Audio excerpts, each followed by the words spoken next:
Welcome to Ravi కిరణాల news. ముందుగా headlines చూద్దాం. పార్టీ కార్యకర్తలకు బీజేపీ అధ్యక్షుడు రామచంద్రరావు హెచ్చరిక. ఇష్టారీతిన కామెంట్ చేస్తే సస్పెండ్ చేస్తామన్న రామచంద్రరావు. బీజేపీపై ఎవరు పోస్టులు పెట్టినా కౌంటర్ ఇవ్వాలని సూచన. బీజేపీపై తప్పుడు పోస్టులు పెడితే కేసులు పెడతామని హెచ్చరిక. అన్నదాత సుఖీభవ నిధుల జమతో నర్సీపట్నం రైతుల్లో ఆనందం. చంద్రబాబు హామీ నిలబెట్టడంతో రైతులకు ఆర్థిక ఊరటనిచ్చిన ప్రభుత్వం నర్సీపట్నం రైతులకు రెండో విడత సుఖీభవ సహాయం చేయడంతో సంతోషం వ్యక్తం. కూటమి ప్రభుత్వంపై మాజీ మంత్రి బొత్స సత్యనారాయణ ఆగ్రహం. ఏబీఎస్ఓ సతీష్ కేసులో అభిప్రాయం చెప్తే కేసులు పెడతారా అని ప్రశ్న. ఇది అంబేద్కర్ రాజ్యాంగమా, తాలిబన్ల రాజ్యాంగమా అని కూటమి ప్రభుత్వాన్ని ప్రశ్నించిన బొత్స. ఈ నెల 21న ప్రేక్షకుల ముందుకు ప్రియదర్శి ఆనంది జంటగా నటించిన ప్రేమంటే చిత్రం. నా బాగోగులు కోరుకుంటూ చిన్న కామెంట్ రూపంలో తనపై అభిమానం చూపిస్తూ ప్రోత్సహిస్తున్నారు. నిజమైన ప్రేమంటే అప్పుడే తెలుసుకున్నానన్న ప్రియదర్శి. ప్రేక్షకులు కూడా ఈ ప్రేమ కథను ఉత్సాహంతో ఆదరిస్తారని ఆశాభావం వ్యక్తం. రైతుల ఖాతాల్లో 7,000 రూపాయలు జమ చేసిన ప్రభుత్వంపై హర్షం. అనకాపల్లి జిల్లా నర్సీపట్నంలో రైతుల సంక్షేమాన్ని కేంద్రంగా చేసుకుని ప్రభుత్వం చేపట్టిన అన్నదాత సుఖీభవ పథకం రెండో విడత నిధుల జమతో ప్రాంతంలో హర్షం నెలకొంది. రైతు బాగుంటేనే రాష్ట్రం సుభిక్షంగా ఉంటుందన్న దృఢ నమ్మకంతో ముఖ్యమంత్రి చంద్రబాబు మాట తప్పకుండా నిలబెడుతున్నారని శాసనసభ స్పీకర్ అయ్యన్న పాత్రుడు తెలిపారు. నర్సీపట్నం నియోజకవర్గానికి 23 కోట్లు విడుదల చేయడం ద్వారా ప్రభుత్వం రైతుల పట్ల చూపుతున్న శ్రద్ధ స్పష్టమవుతుందన్నారు. అర్హత ఉన్న ప్రతి రైతుకు ఏటా 20,000 ఆర్థిక సాయం అందించడమే ప్రభుత్వ లక్ష్యమని, ఈ క్రమంలో నేడు కేంద్ర ప్రభుత్వం వాటా 2,000, రాష్ట్ర ప్రభుత్వం వాటా 5,000 కలిపి మొత్తం 7,000 రూపాయలు రైతుల ఖాతాల్లో జమ చేసినట్లు తెలిపారు. పంట వ్యయాలు, కుటుంబ ఖర్చులు, రుణ ఒత్తిడిలో ఉన్న రైతులకు ఈ సాయం పెద్ద ఊరటనిస్తుందన్నారు. వ్యవసాయం రాష్ట్ర ఆర్థిక వ్యవస్థకు వెన్నెముక కాబట్టి రైతు సంక్షేమాన్ని అత్యంత ప్రాధాన్యంగా కొనసాగించనున్నామని స్పీకర్ స్పష్టం చేశారు.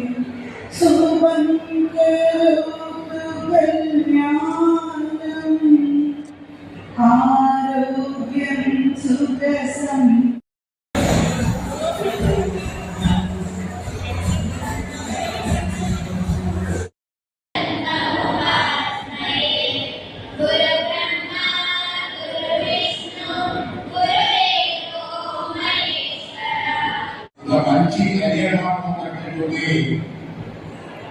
రంగప్రమాణ గారికి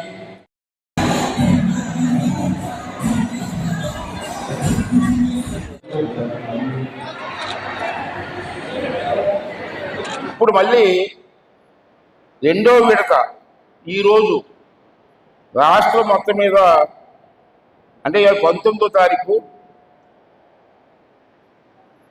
కేంద్ర ప్రభుత్వం 2,000, రాష్ట్ర ప్రభుత్వం 5,000, మొత్తం 7,000 రూపాయలు వేళ మన రాష్ట్రంలో ఉన్న రైతులందరికీ ఖాతాలో వేయడం జరిగింది. మొత్తం మిగిలిన ఆర్థిక శాఖ 2 సార్లు వేస్తే ఏళ్ళతో 2 అయిపోయింది. ఇంకొకటి ఉండిపోయింది మనకి, ఇంకో విడత, అది 6,000 రూపాయలు. ఈ 6,000 రూపాయలు కూడా నెక్స్ట్ విడత వెయ్యాలని చెప్పి ప్రభుత్వం నిర్ణయం తీసుకోవడం జరిగింది. రాష్ట్రం మొత్తం మీద 46,85,838 మందికి ఇస్తున్నాం. 46 లక్షల మంది రైతులకు ఇవాళ ఇస్తున్నాం. మనం ఇప్పుడు నర్సీపట్నం నియోజకవర్గానికి వస్తాం. మన నర్సీపట్నం నియోజకవర్గానికి ఎంత డబ్బు ఇచ్చావో తెలుసా? పశ్చిమ గోదావరి జిల్లా తాడేపల్లిగూడెంలో జరిగిన జనసేన సభ్యత్వ కార్యక్రమంలో ఎమ్మెల్యే బొలిశెట్టి శ్రీనివాస్ భావోద్వేగంగా స్పందించారు. తన ఊపిరి ఉన్నంత వరకు రాజకీయాల్లో కొనసాగుతారని స్పష్టం చేసిన ఆయన, పార్టీ అధినేత పవన్ కళ్యాణ్ అవకాశం ఇస్తే మరోసారి ఎమ్మెల్యేగా పోటీ చేయడానికి సిద్ధమన్నారు. చింతాడపల్లిలో వైసీపీ నుంచి జనసేనలో చేరిన నాయకులు, కార్యకర్తలను స్వాగతిస్తూ ఎన్నికల వరకే రాజకీయాలుంటాయని, ఎన్నికల తర్వాత మొత్తం సమయం నియోజకవర్గ అభివృద్ధికే కేటాయిస్తున్నారన్నారు. తన గెలుపు కోసం కూటమి నాయకులు, కార్యకర్తలు ఎనలేని కష్టాలు పడ్డారని, వారందరినీ గుండెల్లో పెట్టుకుని ముందుకు సాగుతున్నారని పేర్కొన్నారు. జనసేనలోకి చేరిన వారిని ఎక్కడా తక్కువగా చూడబోమని, అందరినీ సమానంగా తీసుకుని పనిచేయడమే తన ధ్యేయమన్నారు. ప్రజలిచ్చిన ప్రేమ, మద్దతు తనకు ఎంతో బలమిస్తున్నాయని, అభివృద్ధి తన రాజకీయాల లక్ష్యమని బొలిశెట్టి శ్రీనివాస్ స్పష్టం చేశారు.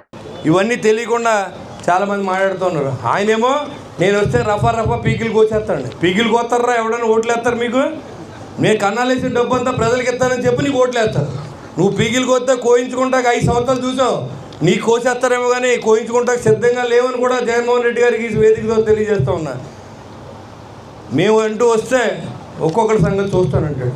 మీకు ఎందుకు ఓట్లు వేస్తున్నారు? అసలు పోలవరం ప్రాజెక్ట్ కడతా ఓట్లు వేస్తారు, లేకపోతే అమరావతి నగరాన్ని డెవలప్ చేస్తా ఓట్లు వేస్తారు, లేకపోతే టూరిజం డెవలప్ చేస్తా ఓట్లు వేస్తారు. అది మానేసి మేము వస్తే తెలుగుదేశం వాళ్ళ సంగతి చూస్తాను, జనసేన సంగతి చూస్తాను, లేకపోతే ఆఫీసర్ సంగతి చూస్తాను. నువ్వేమి చూడలేవు, నువ్వు మళ్ళీ రావు, కలగనొద్దని కూడా తెలియజేస్తా ఉన్నా. ఎవరన్నా మీరు ఆ కోమాలో ఉంటే బయటికి రండి. ఇంతకంటే విధ్వంసం ఈ రాష్ట్రంలో ఏ మాజీ ముఖ్యమంత్రి చేయడు. ఇవాళ నిబద్ధత వ్యక్తి చంద్రబాబు నాయుడు గారు ఈరోజు వచ్చారు. పవన్ కళ్యాణ్ గారి సహకారంతో ఇద్దరు కలిసి అన్నదమ్ములే పనిచేస్తూ ఉన్నారు. మనం కూడా అలా ఉండవలసిన అవసరం ఉంది. ఈ 15 సంవత్సరాల్లో కూడా కలిసి ఉందామని వాళ్ళు చెప్తూ ఉన్నారు.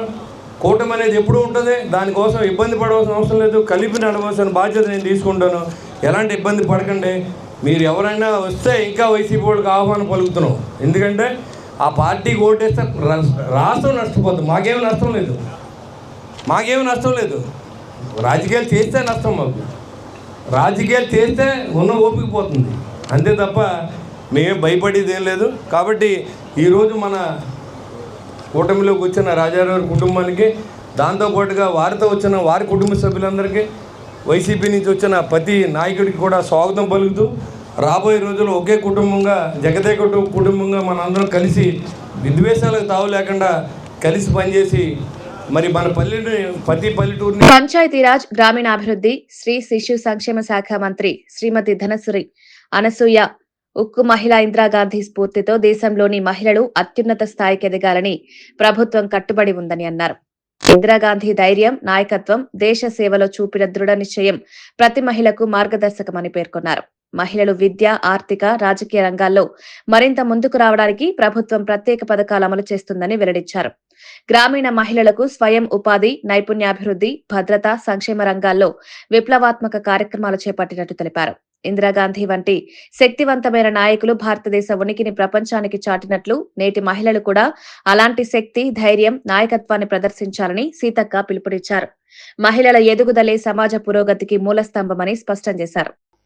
అంటే గ్రామీణ ప్రాంతాలలో ఒకప్పుడు పేదవాళ్ళందరూ ఎక్కువ వడ్డీ వ్యాపారుల దగ్గరికి వెళ్ళి డబ్బులు తీసుకొని వడ్డీలకు చక్ర వడ్డీలు కట్టలేక ఉన్న ఆస్తులు కూడా పోగొట్టుకుంటున్న క్రమంలోనే ఈరోజు ఈ సెర్ప్ అనేటువంటి సంస్థను, పేదరిక నిర్మూలన సంస్థను మనం తీసుకొచ్చి మరి గుప్పెడు బియ్యం నుంచి 10 రూపాయల పొదుపు నుంచి ఈరోజు ఒక్కొక్క గ్రూప్ 20 లక్షల రూపాయలు మీరు బ్యాంకు నుంచి తీసుకొని దాదాపుగా 99% అట్లా రీపేమెంట్ అనేది చాలా అద్భుతంగా చేస్తూ క్రమశిక్షణ కలిగినటువంటి ఒక పొదుపు ఉద్యమం, ఒక భావోద్వేగం లాగా అంటే ఈ సంఘంలో ఉంటే ఆర్థిక బలోపేతంతో పాటు సామాజిక సంబంధాలు, అక్క చెల్లెల రిలేషన్స్, ఒంటరి మహిళలు, ఇంట్లో అక్క చెల్లెలు లేకున్నా, తోబుట్టు లేకున్నా, భర్త లేకున్నా మాకు ఈ మహిళా సంఘంలో ఉండడం మూలంగా అనేక రకాల సపోర్ట్ లభిస్తుందని కూడా మా సర్వేలో తేలింది. ఇంకా అందుకనే బలోపేతం చేయడం జరుగుతుంది.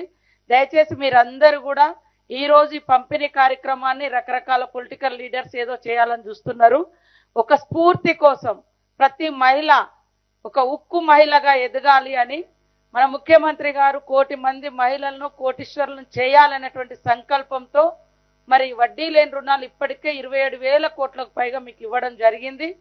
మన డిప్యూటీ సీఎం గారు కూడా ఇప్పటికీ దాదాపుగా 800 కోట్లకు పైగా లాస్ట్ వడ్డీ డబ్బులను కూడా రీపే చేయడం జరిగింది. ఇంకా మిగతాయి కూడా ఈ మధ్య కాలంలో వాళ్ళు రిలీజ్ చేయడానికి సిద్ధంగా ఉన్నారు. కాబట్టి మీరు ఒక క్రమశిక్షణతోటి ఎక్కడికి వెళ్ళినా ఈ చీరతో చూస్తే వీళ్ళు మహిళా సంఘం వాళ్ళు కాబట్టి ఇంత క్రమశిక్షణగా ఉన్నారు, ఉందాతనంగా ఉన్నారు అనేది కూడా మనం తీసుకురావాలి. ఆకాశమే అద్దగా ఎదగాలని ఆ కలర్ కూడా ఆకాశం కలర్ని తీసుకొచ్చినాం. చీరల కలర్ అంటే తెలంగాణ బీజేపీ అధ్యక్షుడు ఎన్ రామచంద్రరావు రాష్ట్రంలోని రైతుల పరిస్థితిపై తీవ్ర ఆందోళన వ్యక్తం చేశారు. ఒకవైపు పంట పొలాల్లో నష్టాలు, మరోవైపు రుణమాఫీ అమలు కాకపోవడంతో రైతులు బ్యాంకు అప్పుల ఒత్తిడికి గురైపోతున్నారన్నారు. నల్గొండ జిల్లా పుల్లెంల గ్రామానికి చెందిన 2 రైతులు వరుసగా ఆత్మహత్యలు చేసుకోవడం అత్యంత విషాదకరమని పేర్కొన్నారు. రైతు బంధు ఆగిపోవడం, సహాయక చర్యలు లేకపోవడం వల్ల రైతు కుటుంబాలు తీవ్ర ఆర్థిక కష్టాల్లో ఉన్నాయన్నారు. రామచంద్రరావు మాట్లాడుతూ గతంలో బీఆర్ఎస్ ప్రభుత్వమే రైతుల జైలుకు పంపిన చరిత్ర ఉందని గుర్తు చేశారు. తమ పాలన వైఫల్యాలను దాటవేయడానికి బీఆర్ఎస్ ఇప్పుడు కేంద్రంపై నిందలు మోపుతోందన్నారు. పత్తి కొనుగోలులో పారదర్శకత, దళారుల జోక్యం తగ్గించేందుకు కేంద్రం కపాస్ కిసాన్ యాప్ ను ప్రవేశపెట్టిందని వివరించారు. ఈ యాప్ ద్వారా రైతులకు టైం స్లాట్లు కేటాయించబడతాయి. కొనుగోలు కేంద్రాల్లో రద్దీ తగ్గుతుంది. చెల్లింపులు నేరుగా వారి బ్యాంకు ఖాతాల్లోకి జమవుతాయన్నారు. వచ్చే ఏడాది మార్చి వరకు కేంద్రం పత్తిని ఎంఎస్పీ రేటుకు కొనుగోలు చేస్తుందని భరోసా ఇచ్చారు. దళారుల ప్రచారాలను నమ్మొద్దని, అధికారిక కొనుగోలు కేంద్రాల్లోనే పత్తిని అమ్మాలని రైతులకు రామచంద్రరావు విజ్ఞప్తి చేశారు. కిషన్ రెడ్డి గారు ఇటు అగ్రికల్చర్ మినిస్టర్తోని, అదేవిధంగా మన టెక్స్టైల్ మినిస్ట్రీతోని, అక్కడ సిసిఐ చైర్మన్తో మాట్లాడిన తర్వాత వారు మాట్లాడి ఈ యొక్క వారితో పాటు రాష్ట్రంలో కూడా అగ్రికల్చర్ డిపార్ట్మెంట్లో మాట్లాడి, టెక్స్టైల్ సెక్రటరీతో మాట్లాడి, జాయింట్ సెక్రటరీతో మాట్లాడి, జిన్నింగ్ మిల్లర్స్ అసోసియేషన్తో కూడా మాట్లాడి ఈ యొక్క సమస్యకి ఒక పరిష్కారం తీసుకురావడం జరిగింది. ఈల్డ్ ఎంతైనా కానీ ఏ ఒక రైతు కూడా, ప్రధానమంత్రి గారు స్వయంగా మాట్లాడారు, ఏ ఒక రైతు కూడా మేము కొనము అని చెప్పి వాళ్ళ ఫీల్ కావద్దు. ఎంత ప్రొడక్షన్ ఉంటే ఆ రైతు దగ్గర అంత procurement cotton corporation of India చేస్తుంది. ఎక్కడ కూడా దాన్ని తగ్గించే ప్రశ్న, ఎంత ఈల్డ్ ఉంటే అంత మొత్తం కొంటుంది. ఇది కాటన్ కార్పొరేషన్ ఆఫ్ ఇండియా తీసుకున్న నిర్ణయం.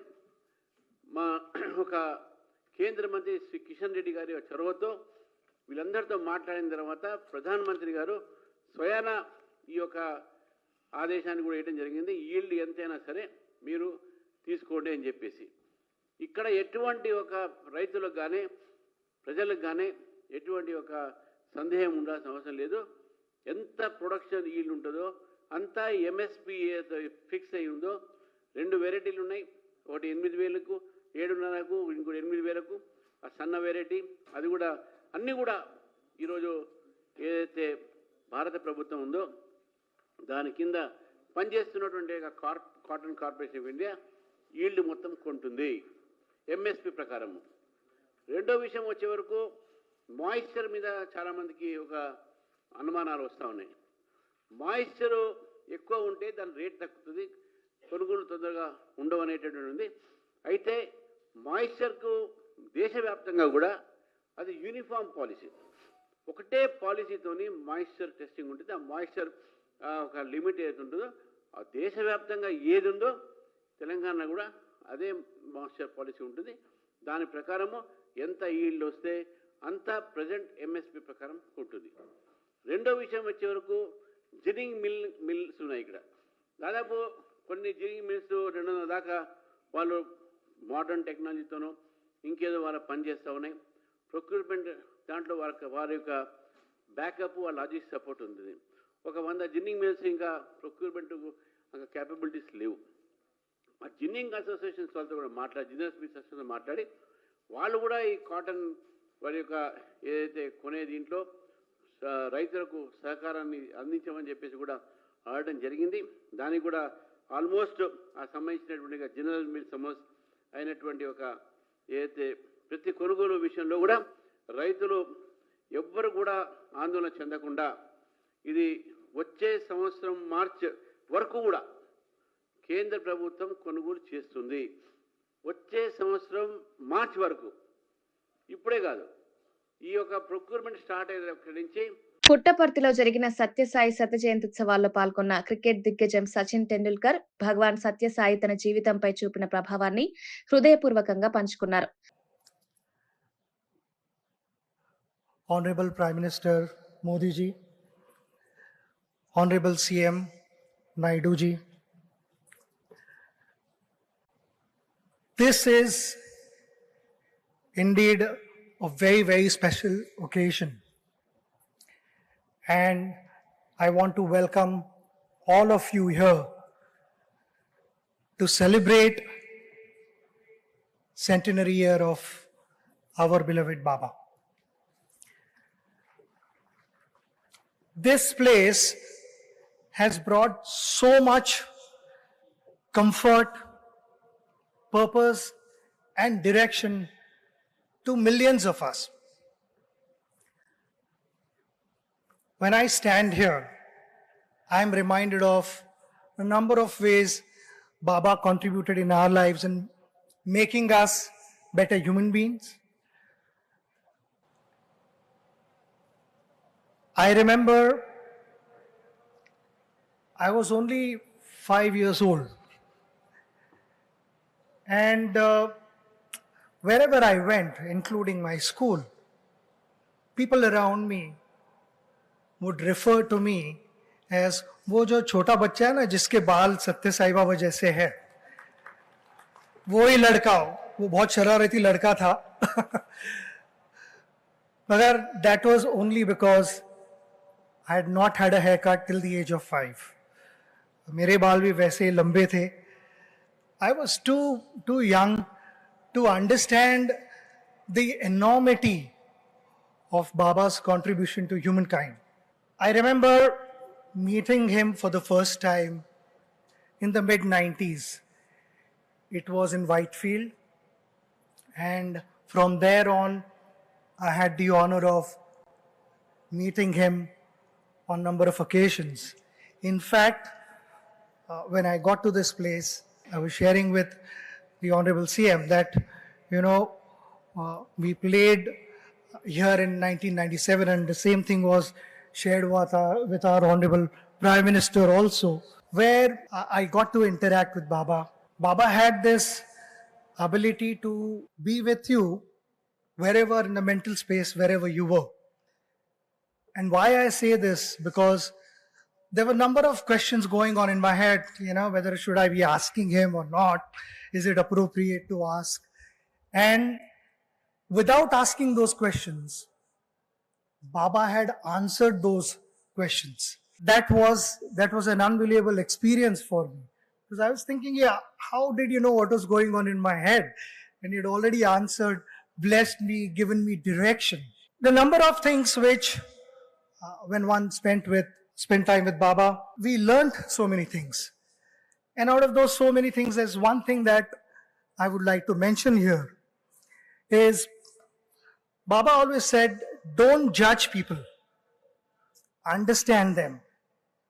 Learn to accept the way they are and adapt accordingly. Because understanding creates acceptance. Acceptance builds adaptability.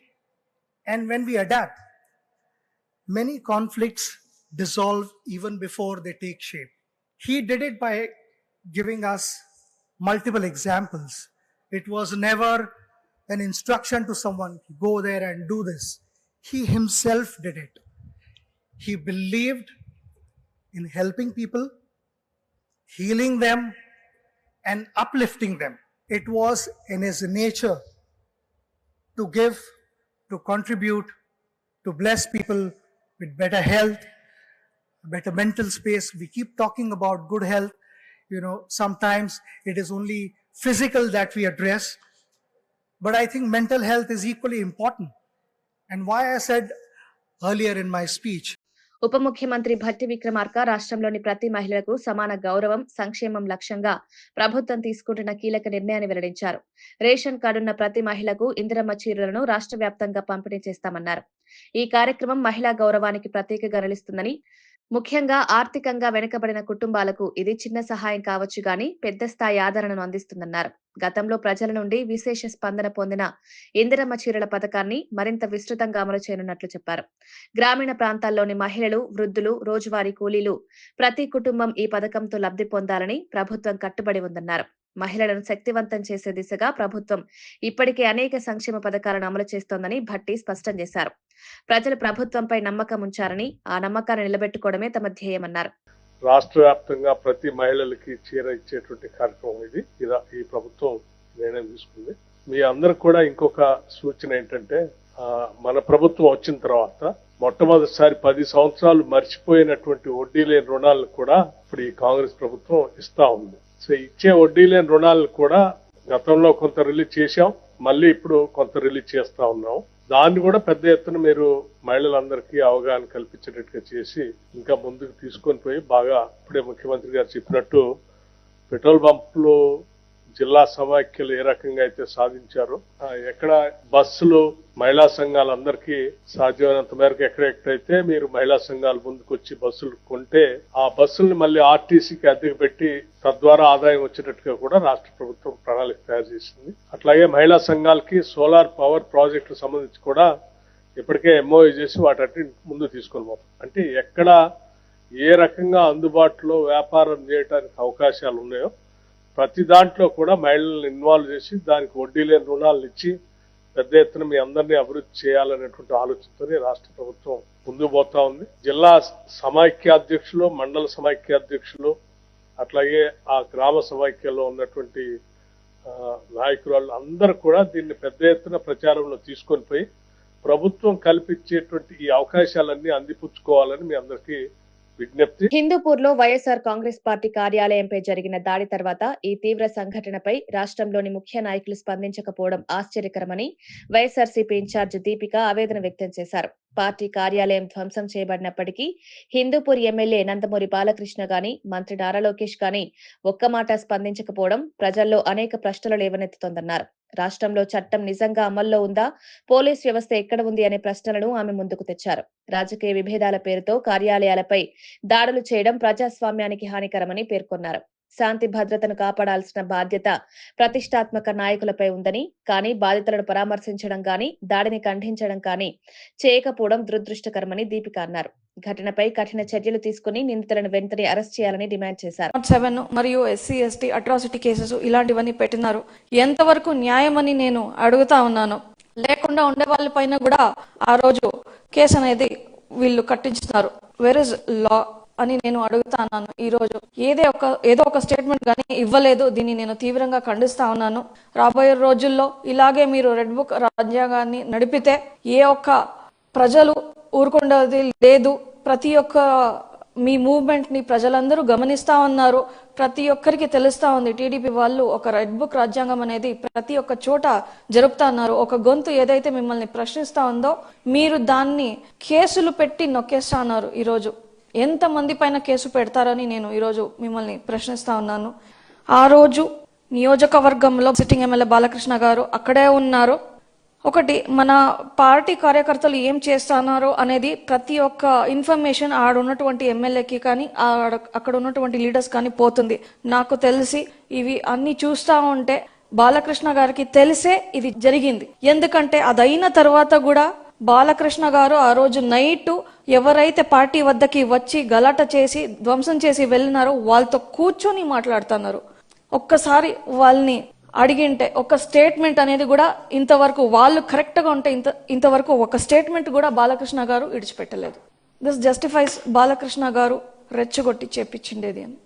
మాజీ ఎంపీ వి హనుమంతరావు, సోనియా గాంధీ అనేక బడుగు బలహీన వర్గాల జీవితాల్లో వెలుగులు నింపిన మహిళా నాయకురాలని అభినందించారు. భారత రాజకీయాల్లో విలువలు, త్యాగం, ప్రజల పట్ల నిజమైన అనురాగం కలిగిన అరుదైన నాయకత్వం సోనియా గాంధీదేనని విహెచ్ పేర్కొన్నారు. సాధారణ కుటుంబాల కోసం తీసుకున్న నిర్ణయాలు లక్షలాది ప్రజలకు ఊతమిచ్చాయని అన్నారు. ఆ అమ్మ బడుగు బలహీన వర్గాలకు పంచాలని ల్యాండ్ సీలింగ్ తీసుకురావడం, ఆ ల్యాండ్ సీలింగ్ తర్వాత అసైన్ భూములు ఇవ్వడం, దున్నేవాడికే భూమి ఇచ్చిన తల్లి ఆమె. బడుగు అగ్ర కులాల్లో పుట్టిన బడుగు బలహీన వర్గాల గురించి ఆలోచన చేసింది కాబట్టి ఆమె చనిపోయిన రోజు యావత్ భారతదేశంలో మా తల్లులు, మా అక్కలు 2 రోజుల వరకు కూడా పొయ్యి ముట్టియలే, అన్నం తినలే. అంటే ఆమె మా అమ్మ పోయింది, మమ్మల్ని ఆదుకునే వాళ్ళు ఎవరని ఆలోచన చేసిన తల్లి.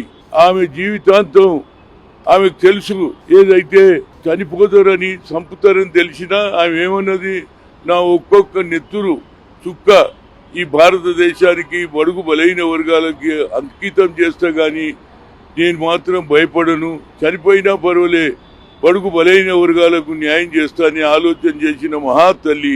ఆ తల్లిని ఎవ్వరూ మరవలేరు. ఏ గ్రామంలో అయినా ఏ చిన్న ఏది కూరగాయలు అమ్ముకునే వారిని అడిగినా కూలినాలు వారిని అడిగినా అమ్మ అంటే మా ఇందిరమ్మ మా అమ్మ. ఆమెనే ఈ బడుగు బలైన వర్గాల గురించి అగ్రకులాల్లో పుట్టిన బడుగు బలైన వర్గాల గురించి ఆలోచన చేసిన మహా తల్లి.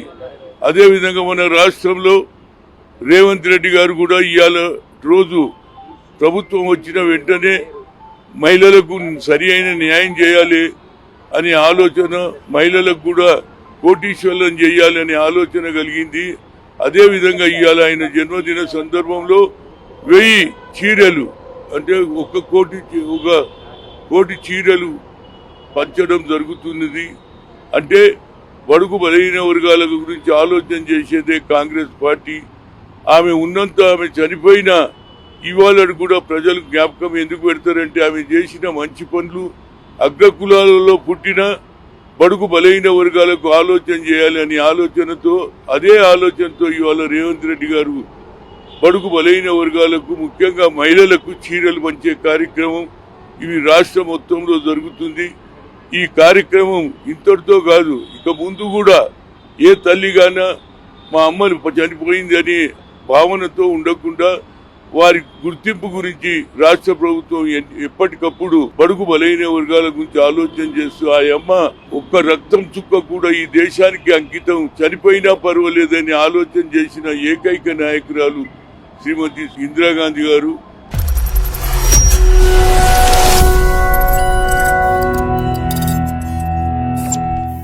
వార్తలు ముగించే ముందు ముఖ్యాంశాలు మరోసారి. పార్టీ కార్యకర్తలకు బీజేపీ అధ్యక్షుడు రామచంద్రరావు హెచ్చరిక. ఇష్టారీతిన కామెంట్ చేస్తే సస్పెండ్ చేస్తామన్న రామచంద్రరావు. బీజేపీపై ఎవరు పోస్టులు పెట్టినా కౌంటర్ ఇవ్వాలని సూచన. బీజేపీపై తప్పుడు పోస్టులు పెడితే కేసులు పెడతామని హెచ్చరిక. అన్నదాత సుఖీభవ నిధుల జమతో నర్సీపట్నం రైతుల్లో ఆనందం. చంద్రబాబు హామీ నిలబెట్టడంతో రైతులకు ఆర్థిక ఊరటనిచ్చిన ప్రభుత్వం. నర్సీపట్నం రైతులకు 2వ విడత సుఖీభవ సహాయం చేయడంతో సంతోషం వ్యక్తం. కూటమి ప్రభుత్వంపై మాజీ మంత్రి బొత్స సత్యనారాయణ ఆగ్రహం. ఏబీఎస్ఓ సతీష్ కేసులో అభిప్రాయం చెప్తే కేసులు పెడతారా అని ప్రశ్న. ఇది అంబేద్కర్ రాజ్యాంగమా, తాలిబాన్ల రాజ్యాంగమా అని కూటమి ప్రభుత్వాన్ని ప్రశ్నించిన బొత్స.